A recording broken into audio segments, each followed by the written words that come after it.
復活節你哋去咗邊度呢？我就去咗深圳幾日，將會介紹你哋一啲比較少人去嘅地方。就算我 Easter 去，都係真係難得咁清靜㗎。之前聽到新聞講喺復活節期間，港人都會一窩蜂湧去大陸，報貼都好驚同人哋逼。所以今次我哋就選擇咗一個新嘅方法去深圳，就係搭船去蛇口啦。而且船嘅過程都係非常之順暢，雖然隻船係 full 晒，但因為呢個船原來係有劃位，就算喺關口都係完全唔需要排隊，簡直係絲滑般入境啊！去到深圳嘅第一站呢，我一定要帶你哋去一間我喺深圳發現嘅第一個寶藏。一入到三星呢，成個人都好似慢咗落嚟咁樣。呢度嘅裝修呢，好沉靜，望住呢個海，而配上咁寧靜嘅環境呢，真係完全唔記得咗今日係公眾假期。而家就做緊一個 spring menu，呢度嘅菜式咧全部都好 refreshing 嘅感覺，食咗唔會好漏，而且佢每一道餸咧都好似酸酸地好開胃。佢前菜之後，好似將我個胃開咗咁樣啦。上一次嚟呢一間餐廳嘅時候咧，佢哋係淨係做 dinner 嘅咋，不過而家佢哋同我講，佢哋已經係 weekend 同埋 weekday 都有 serve lunch 啦。如果你哋都中意海景嘅話，又或者係中意比較寧靜嘅環境，可以食一餐呢一度就啱晒你啦。推介啊！佢哋而家嘅 spring menu 咧就會做到今年嘅6月之後就係夏天嘅 menu。嚟睇我個 channel 嘅朋友都知道，我都有試過深圳其他嘅酒店，未睇嘅可以睇翻我呢一條影片。今次呢個復活節假，我就揀咗長期都係喺呢個深圳奢華酒店榜上面頭幾位嘅 Andaz 酒店。今次房費咧就包咗 Andaz 酒店嘅一個 lunch，由朝頭早10點至到晚上7點半都有嘢食嘢飲供應。我帶大家做一個 room tour 啦。呢度啲燈光咧係做得好柔和嘅，雖然呢間酒店唔係新開啦，已經開咗幾年，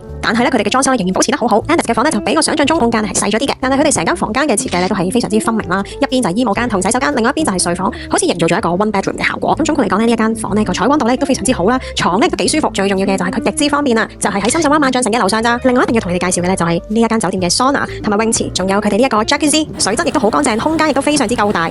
另外如果你中意 staycation 玩酒店嘅設施，你一定會好中意呢個 gym room 啦，因為呢個 gym room 空間感超級十足，儀器亦都非常之齊全。最重要係又係冇乜人嚟呢一度，基本上咧你都係包場玩咁滯啊！大家係咪記得咗我喺 Easter 嘅時候嚟咧，竟然可以咁寧靜，等我可以慢慢咁樣享受，食飽游完水，等我帶你哋去一個超酷嘅地方啦！呢度就係 Super Night Golf 嘅 driving range。講真啦，我都冇諗過原來 golf 咧都可以當 clubbing 咁樣玩嘅，因為我上網咧就睇到呢一度嘅 driving range 就好似一個 clubbing 咁樣嘅地方，喺呢度打咧完全地係冇壓力，反而好輕鬆咁樣去聽住歌咁樣打波啦。不過就會建議你哋再夜呢個時候先嚟，因為我哋5、6點嘅時候嚟啦，天亦都未黑晒，所以咧其實係可以好好咁樣去體驗到佢嗰個 night golf 嘅氣氛。咁唯有下次再嚟啦。之後我哋就翻返去萬象天地入邊就食一間天婦羅，2人餐只係368蚊，佢哋嗰個炸粉亦都超級薄啦。而呢個價錢可以食到咁豐富嘅2人餐咧，簡直係喜出望外啊！之後就嚟咗南山高新園區呢一間頭寮啊，環境咧係非常之高端，一入門口咧就已經有一種好高級好香嘅感覺。今日我哋揀咗嘅咧就係做頭寮，70分鐘，雖然係頭寮啦，但係佢哋一嚟到咧都已經會幫我哋做一個浸腳放鬆下。